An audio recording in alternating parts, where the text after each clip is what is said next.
You blew another account, another prop account gone. It feels familiar now, almost like an addiction, like something you can't get over. You know all the rules. You plan the strategies. They work until you're green. Then the losses start, not big ones, small ones, the kind you tell yourself don't matter. That's when the rules loosen. The strategy fades. The discipline slips. Not all at once. Quietly. You still know better. You feel it while clicking. And that's the part that stays with you. Not the loss. The moment you realize you're doing it again. You don't overtrade because you're greedy. You overtrade because being still feels unsafe. There's a quiet tension before every click. A sense that something is slipping away. A feeling that if you don't act now, you'll miss it. And missing it feels worse than losing. You tell yourself you're being active, engaged, focused. But underneath that, there's restlessness. You watch price move without you. One candle, then another. Your chest tightens. You start negotiating with yourself. It's close enough. I'll manage it. I'll just take a small one. You weren't waiting for a setup. You were waiting for relief. After the trade, there's a brief calm, a few seconds where the noise fades, where the mind goes quiet. Then price hesitates or moves against you, and the calm disappears.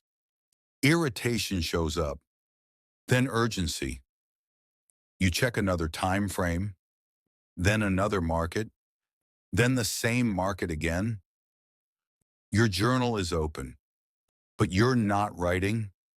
You already know what you'll write, so you avoid it. A loss doesn't hurt the most. What hurts is the confusion after. Why did I take that? I knew better. I said I wouldn't. You promise yourself you'll stop, just for today, just after this trade. But the screen keeps pulling you back, not loudly, quietly. Overtrading rarely feels dramatic. It feels subtle, almost reasonable. From the outside, it looks like discipline. Inside, it's tension disguised as effort. Revenge trading isn't rage. It's disappointment that didn't get processed. You don't feel angry, you feel slightly off, and you want to correct that feeling. So you trade again. You tell yourself you're resetting, getting back in rhythm, but you're really trying to erase a moment. A moment where you felt wrong, late, out of sync. The market didn't do anything to you, but your mind took it personally. This repeats, day after day, not because you don't know better, but because knowing doesn't calm the nervous system. Here's the quiet truth. It's not that you love trading too much. It's that you're addicted to engagement, not excitement, engagement, being involved, being in, being part of the movement. Stillness feels like exclusion. When you're not in a trade, you feel disconnected from the market, from progress, from yourself. So you manufacture involvement. Clicking becomes a way to feel aligned again.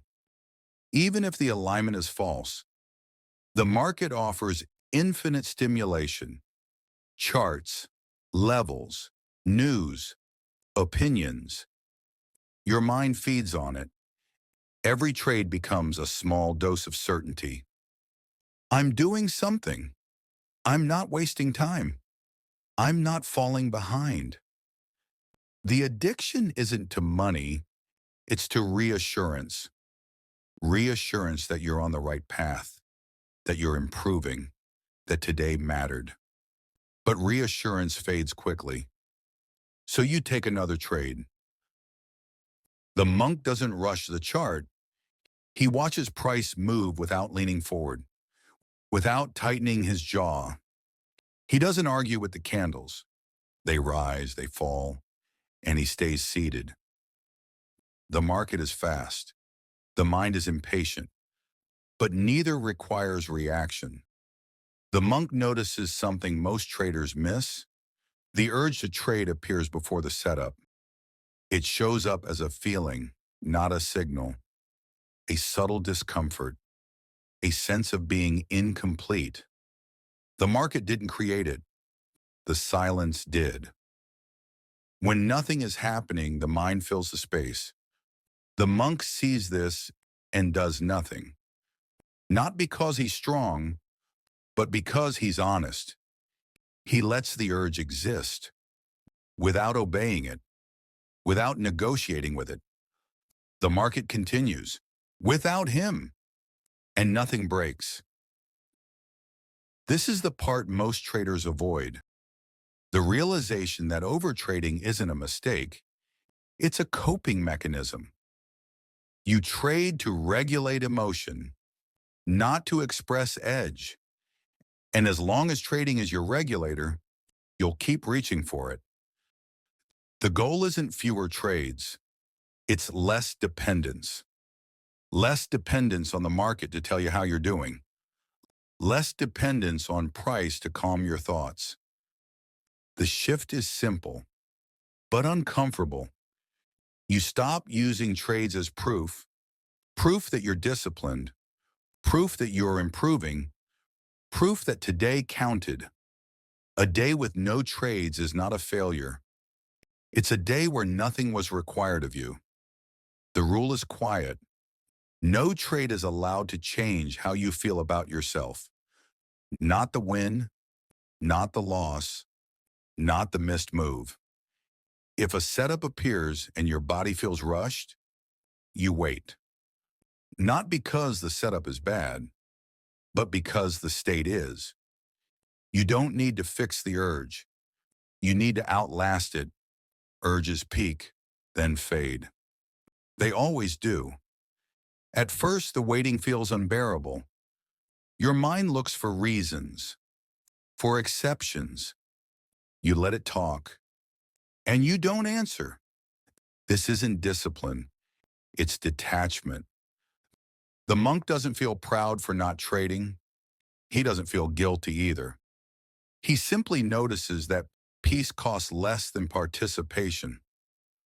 Over time, something shifts. The market stops feeling urgent. Setups feel slower. You don't feel pulled. You feel invited, and invitations can be declined. You still trade, but trading is no longer how you feel alive. It's just an action, among many. The addiction weakens when the screen loses authority, when silence stops feeling like absence.